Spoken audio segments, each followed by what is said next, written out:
എന്നെ കേൾക്കുന്ന ദൈവജനമേ, എന്നെ കേൾക്കുന്ന പ്രിയ ഊനക്കാര, മറ്റുള്ളവർ പ്രസാദിക്കുന്നു, മറ്റുള്ളവർ കൈതരുമ്പോൾ നന്നായി എന്ന് പറയുന്നതിൽ അല്ല കാര്യം, ദൈവം എന്ത് പറയുന്നു. കഴിഞ്ഞ ദിവസങ്ങളൊക്കെ പ്രാർത്ഥന മുറിയിൽ പരിശുദ്ധാത്മ ഇടപെട്ടപ്പോൾ ഞാൻ എന്നെ തന്നെ ശോധന ചെയ്തു. ശരിയാ, പലപ്പോഴും മറ്റുള്ളവർ നല്ല അഭിപ്രായങ്ങൾ പറയുമ്പോഴും ദൈവം എന്താണ് എന്നെ കുറിച്ച് അഭിപ്രായം പറയുന്നത്? കാരണം ദൈവം ഒരിക്കലും നമ്മുടെ പുറമെയുള്ള പ്രകടനങ്ങൾ അല്ല കാണുന്നത്, നമ്മൾ സ്റ്റേജിൽ കാണിക്കുന്ന പെർഫോമൻസ് അല്ല ദൈവം നോക്കുന്നത്, ഹൃദയങ്ങളെ തൂക്കി നോക്കുന്നു. നമ്മൾ ഓരോന്ന് ചെയ്യുമ്പോഴും, ഒരുപക്ഷെ നന്നായി പാട്ട് പാടുമ്പോഴും 10 പേരെ എന്നെ അറിയണം, അല്ലെങ്കിൽ നന്നായി വചനം സംസാരിക്കുമ്പോൾ ഇത് 10 പേരിലേക്ക് എത്തട്ടെ, അനേകരെന്നെ അറിയട്ടെ. അതായത് നമ്മളെ തന്നെ ഉയർത്താൻ നോക്കുന്ന രീതിയിലാണ് നമ്മൾ ഓരോ കാര്യങ്ങൾ ചെയ്യുന്നത്. തീർച്ചയായിട്ടും അതിനകത്ത് മനുഷ്യർ പ്രസാദിക്കും, പക്ഷെ ദൈവം അതിൽ പ്രസാദിക്കത്തില്ല.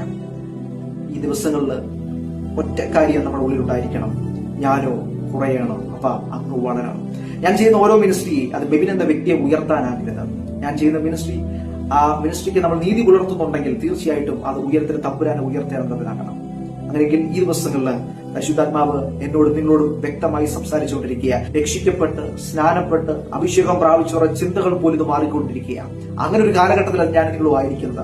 അങ്ങനെ അനേകര് ഈ ആരാധന പോലും ഒരു വേണ്ട പോലെ ഒരു പ്രാധാന്യം കൊടുക്കാതെ ആരാധനയ്ക്കകത്ത് പോലും പിന്മാറ്റത്തിന്റെ അവസ്ഥയിലേക്ക് കടന്നു വരുന്ന ഒത്തിരി ആളുകളുണ്ട്.